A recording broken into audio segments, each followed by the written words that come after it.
Hello student, स्वागत है आपका आपके अपने YouTube channel RVS study classes में। हमारी चल रही थी हाई स्कूल इंटर के लिए जो सीरीज चल रही थी महत्वपूर्ण क्वेश्चनों की, तो उसके संबंध में हम देखेंगे साइंस में। तो साइंस का जो हमारा हाई स्कूल में लेसन चल रहा था कि रासायनिक अपक्रियाएं और समीकरण, रासायनिक अपक्रियाएं और समीकरण, ठीक है। तो उसके अंतर्गत कुछ हमने करा दिया था, आपको कुछ पढ़ा दिया था, 2-3 इसके वीडियो हो गए हैं, बाकी इसमें और हमें पढ़ना है। तो उसी के अंतर्गत आता है कि जंग क्या है, मुझे जंग क्या है क्वेश्चन आता है, बार बार पूछा जाता है कि जंग क्या है। तो जंग जो है वो आयरन ऑक्साइड Fe2O3 और आयरन हाइड्रोक्साइड FeOH का होल ऑफ 2 का क्या है, मिश्रण है। जंग क्या है, आयरन ऑक्साइड Fe2O3 और आयरन हाइड्रोक्साइड FeOH का होल ऑफ 3 का ये क्या मिश्रण है, ठीक है। तो जंग क्या है, जंग जो है आयरन ऑक्साइड और आयरन हाइड्रोक्साइड का मिश्रण है। तो एक क्वेश्चन आता है कि सफेदी करने पर किस पदार्थ के कारण दीवारों पर चमक आ जाती है।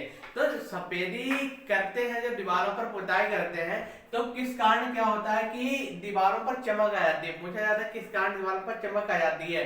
तो क्या होता है कि जब सफेदी करते हैं तो बुझे चूने का जो प्रयोग किया जाता है। जब सफेदी की जाती है दीवारों पे तो बुझे चूने का उसमें प्रयोग किया जाता है, जो वायुमंडल में उपस्थित कार्बन डाइऑक्साइड से क्रिया कर लेती है। यानी बुझा हुआ चूना वो क्या करता है, वायुमंडल में उपस्थित कार्बन डाइऑक्साइड से क्रिया कर लेता है और उसके कुछ समय बाद दीवारों पर कैल्शियम जो जब क्रिया कर लेता है तो कुछ समय बाद क्या होता है, दीवारों पर कैल्शियम कार्बोनेट की एक पतली परत सब जम जाती है। पतली परत जम जाती है जिस कारण दीवारों पर क्या जाती है, चमक जाती है, ठीक है। तो क्या कर रहा है, सफेदी देखो इसका है, सफेदी करने के लिए, सफेदी करने के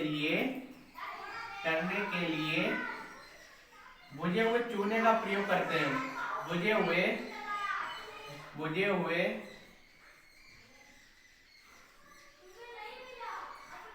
चूने का प्रयोग करते हैं।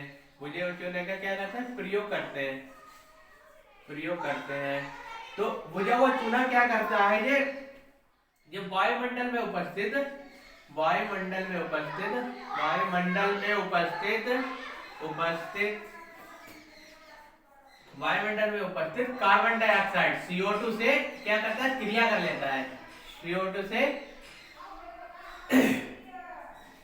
CO2 से क्या करता है, क्रिया कर लेता है, क्रिया कर लेता है। यानी बुझा हुआ चूना क्या करता है, ये CO वायुमंडल में उपस्थित CO2 से क्या करता है, क्रिया कर लेता है। तो जब ये क्रिया करता है तो कैल्शियम कार्बोनेट की एक पतली परत बना लेता है। जब ये क्रिया होती है तो क्या होता है, calcium carbonate, calcium carbonate carbonate calcium carbonate की पतली परत बना लेता है, पतली परत बना लेता है, ठीक है। तो क्या होता है, कैल्शियम कार्बोनेट की पतली परत बना लेता है, जिससे क्या होता है, दीवारों पर चमक आ जाती है, जिससे क्या होता है, दीवारों पर चमक आ जाती है। यानी पूछा जाता है कि सफेदी जब करते हैं, सफेदी जब हम करते हैं, तो जब हम सफेदी करते हैं तो दीवारों पर तो किस कारण पदार्थ में चमक कैसे आ जाती है। तो सफेदी करने के लिए बुझे हुए चूने का जो प्रयोग करते हैं, सफेदी करने के लिए क्या करते हैं, बुझे हुए चूने का प्रयोग करते हैं। और बुझा हुआ चूना क्या करता है, जो वायुमंडल में उपस्थित CO2 से क्या कर लेता है, ये क्रिया कर लेता है। CO2 से क्या करता है, ये क्रिया कर लेता है। और जब ये क्रिया कर लेता है तो क्या करता है, कैल्शियम कार्बोनेट की पतली परत बना लेता है, जिससे कि दीवारों पर चमक उत्पन्न हो जाती है। दीवारों पर क्या होती है, चमक उत्पन्न हो जाती है।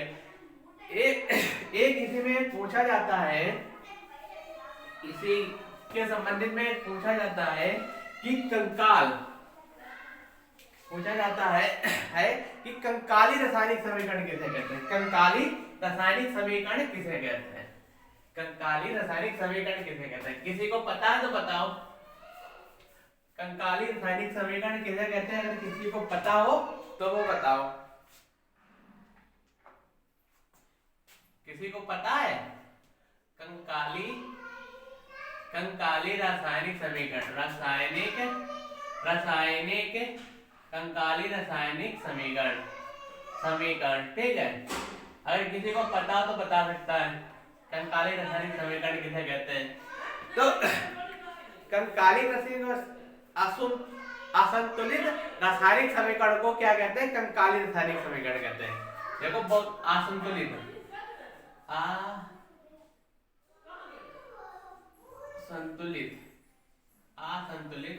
रासायनिक समीकरण को असंतुलित रासायनिक समीकरण को क्या कहते हैं? कंकाली कहते हैं, ठीक है। क्या कहते हैं? कंकाली रासायनिक समीकरण कहा जाता है। क्या कहा जाता है? कंकाली रासायनिक समीकरण। पूछा जाता है क्वेश्चन की कंकाली रासायनिक समीकरण किसे कहते हैं? तो असंतुलित जो समीकरण होते हैं उन्हें क्या कहते हैं? कंकाली रासायनिक समीकरण कहते हैं, ठीक है। कंकाली रासायनिक समीकरण कहते हैं। एक क्वेश्चन है जो पूछा जाता है,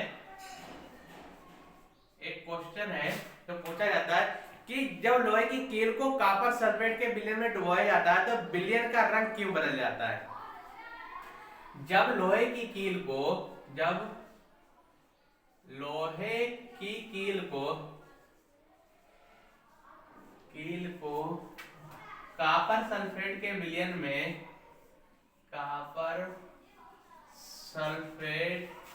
डुबोया जाता है,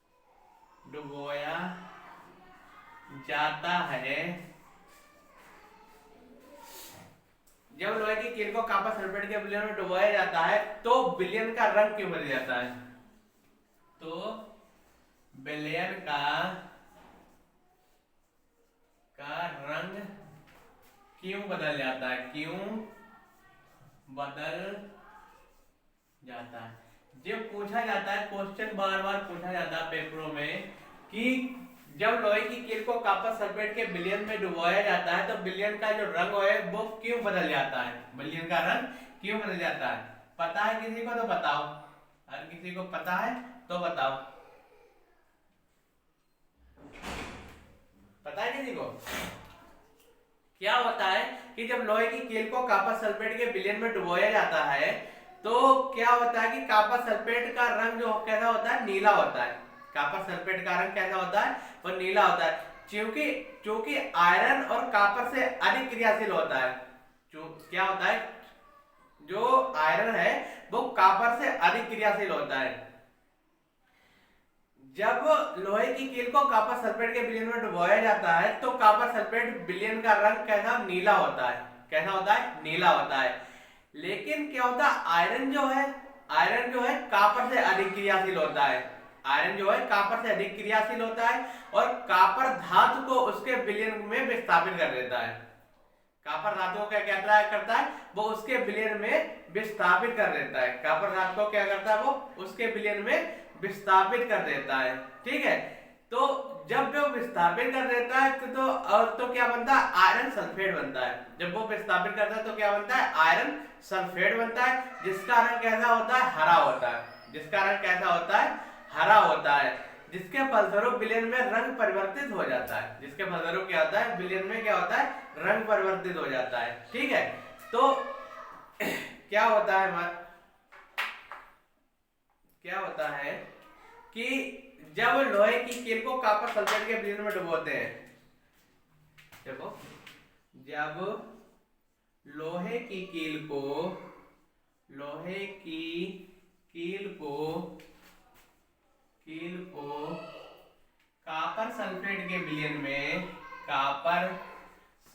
कॉपर सल्फेट के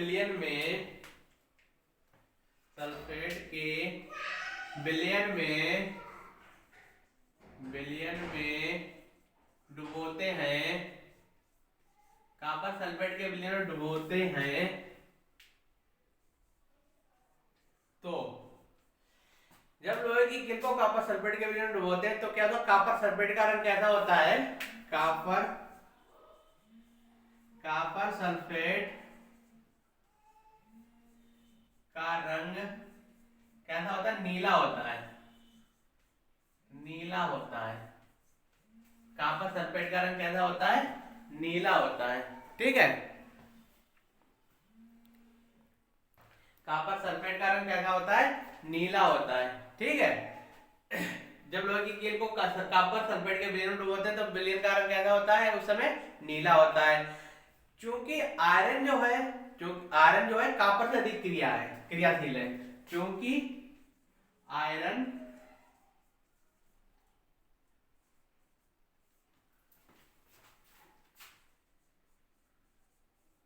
कॉपर से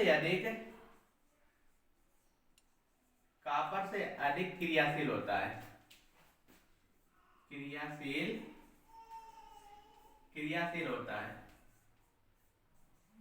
ठीक है, क्योंकि क्या होता है कि आयरन जो है वो कॉपर से अधिक क्रियाशील होता है। ठीक है,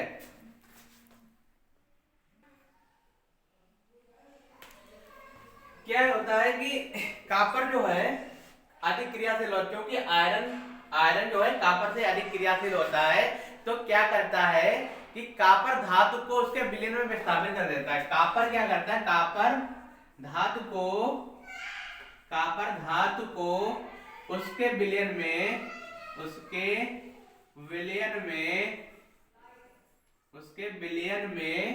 विस्थापित कर देता है। विलयन में विस्थापित कर देता है। विस्थापित कर देता है। जिसके कारण क्या होता है कि कॉपर धातु उसके विलयन में क्या करता है? विस्थापित कर देता है तथा आयरन सल्फेट बना देता है। विस्थापित कर देता है तथा आयरन सल्फेट बना देता है। आयरन सल्फेट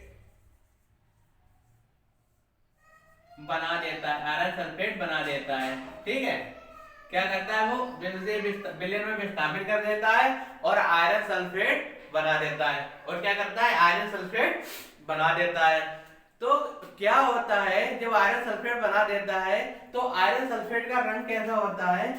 आयरन सल्फेट का रंग कैसा होता है? आयरन सल्फेट का रंग हरा होता है। आयरन सल्फेट का रंग हरा होता है। ठीक है, जब वो आयरन सल्फेट बनता है तो उसका रंग कैसा होता है? हरा रंग होता है। जिसके फलस्वरूप क्या होता है? विलयन का रंग कैसा हो जाता है? परिवर्तित हो जाता है। जिसके फलस्वरूप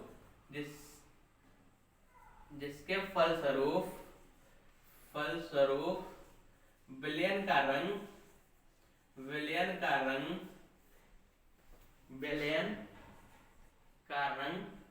परिवर्तित हो जाता है। विलयन का रंग कैसा होता है? परिवर्तित हो जाता है। जिसके कारण क्या होता है? विलयन का रंग कैसा होता है? परिवर्तित हो जाता है। ठीक है, तो ये तो था कि जब लोहे की कील को कॉपर सल्फेट के विलयन में डुबोया जाता है तो विलयन का रंग क्यों बदल जाता है, ये आपको हमने बताया। ठीक है, ये बताया हमने आपको। अब कुछ अंतर आते हैं। कुछ पूछा जाता है कि विस्थापन, जैसे पूछा जाता है कि उपचयन और अपचयन में क्या अंतर है। तो उपचयन वाली अपक्रिया हमने आपको बताई थी, अपचयन वाली भी अपक्रिया आपको बताई थी। तो अंतर कोई खास नहीं होता है। अंतर उनकी अगर परिभाषा लिख के अंतर डालकर उनकी डिफिनीशन ही अगर लिख दो तब भी वो अंतर क्लियर हो जाता है।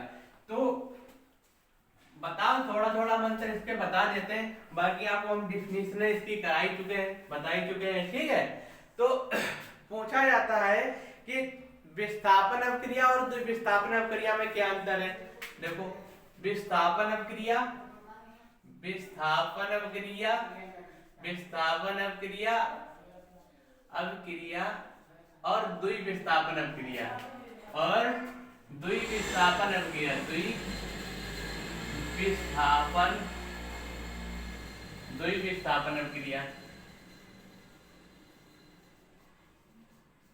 विस्थापन अपक्रिया और द्विविस्थापन अपक्रिया में क्या अंतर है। तो देखो, विस्थापन अपक्रिया क्या होती है, आपको बताया था हमने कि इस अपक्रिया में एक से अधिक सक्रिय तत्व क्या करते हैं, किसी अन्य यौगिक में उपस्थित होते हैं। विस्थापन अपक्रिया में क्या होता है कि इस अपक्रिया में क्या होता है कि एक से अधिक तत्व क्या होते हैं, एक से अधिक सक्रिय तत्व किसी अन्य एक से अधिक सक्रिय तत्व किसी अन्य यौगिक में उपस्थित कम सक्रिय तत्वों को प्रस्तापित कर देते हैं, मतलब प्रस्तापित हटा देते हैं, ठीक है, करके उनका हटाकर उनका क्या करते हैं, उनका अपना स्थान ले लेते हैं, उनका स्थान अपने आप ले लेते हैं। तो वो अपक्रिया क्या कहलाती है, वो विस्थापन अपक्रिया कहलाती है। वो अपक्रिया क्या कहलाती है, विस्थापन अपक्रिया कहलाती है। इसी के विपरीत इन अपक्रियाओं में अभिकारी अणुओं में दो विभिन्न आयनों अथवा परमाणुओं के समूह में परस्पर विस्थापन होता है। परस्पर क्या होता है, विस्थापन होता है। तो वो क्या अपक्रिया कहलाती है, वो द्वि विस्थापन अपक्रिया कहलाती हैं। वो क्या कहलाती हैं, दो विस्थापन अपक्रियाएं कहलाती हैं, ठीक है। तो इसकी हम जो डिफिनेशन तो आपको लिखाई चुके थे, और जो आपको विस्थापन अपक्रिया लिखाई थी और जो दो विस्थापन अपक्रिया लिखाई थी, उन्हें आप दोनों को लिख देंगे तो इनका अंतर जो है वो क्लियर हो जाएगा। फिर एक पूछा जाता है कि उपचयन और अपचयन में क्या अंतर है। एक आता है कि उपचयन और अपचयन में क्या अंतर है, और अपचयन में क्या अंतर है, उपचयन और अपचयन में क्या अंतर है, अपचयन में क्या अंतर है, पूछा जाता है उपचयन और अपचयन में क्या अंतर है। तो देखो उपचयन और अपचयन क्या होता है, उपचयन क्या होता है, इसमें ऑक्सीजन के संयोग से जो क्रियाएं होती हैं वो उपचयन अपक्रियाएं होती हैं, और जो ऑक्सीजन के बिना मतलब जिसमें ऑक्सीजन अलग होता है तो वो क्या कहलाती है, अपचयन अपक्रिया कहलाती हैं, ठीक है। एक तो ये पूछा जाता है, देखो उपचयन क्या होता है, उपचयन क्या होता है, जो ऑक्सीजन के संयोग से अपक्रियाएं होती है, वे अपक्रियाएं जो ऑक्सीजन के संयोग से, इसमें क्या होता है, ऑक्सीजन का संयोग होता है, ऑक्सीजन का संयोग होता है, और वही अपचयन में क्या होता है, इसमें ऑक्सीजन पृथक होती है, इसमें ऑक्सीजन क्या होती है, ऑक्सीजन पृथक होती है, ऑक्सीजन इसमें क्या होती है, पृथक होती है, ठीक है। इसमें ऑक्सीजन कैसी होती है, पृथक होती है। फिर एक आता है हमारा इसी में कि इनमें हाइड्रोजन पृथक होती है, और इसमें क्या है, ऑक्सीजन का संयोग होता है और हाइड्रोजन पृथक होती है, H2 पृथक होती है, ठीक है।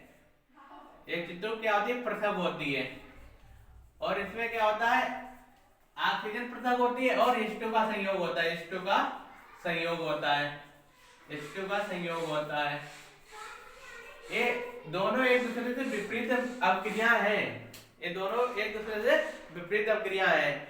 इसमें क्या होता है क्या कि विद्युत धनात्मक अवयव की संयोजकता बढ़ती है, उसमें विद्युत जो धनात्मक अवयव की संयोजकता क्या होती है, घटती है। अपचयन में क्या होता है, विद्युत धनात्मक की संयोजकता अवयवों की संयोजकता बढ़ती है और उसमें क्या होता है, कम होती है, ठीक है। तो ये दो तीन कारण, ये इसके कारण है, अंतर है, ये आप इसमें लिख लेना और अब इसका उपचयन और अपचयन तो हम लिखा ही चुके हैं डिफिनेशन, वही पूरा अगर आप लिख देंगे तब भी ये पूरा हो जाएगा, ठीक है। तो ये तो था हमारा रासायनिक अपक्रियाएं और उनके क्या थे, ये अपक्रियाएं और उनके समीकरण, ठीक है। तो यहाँ पर तक जो पेपर था इंपॉर्टेंट जो महत्वपूर्ण टॉपिक थे इससे संबंधित वो हमने आपको सारे करा दिए हैं, ठीक है। इसका जो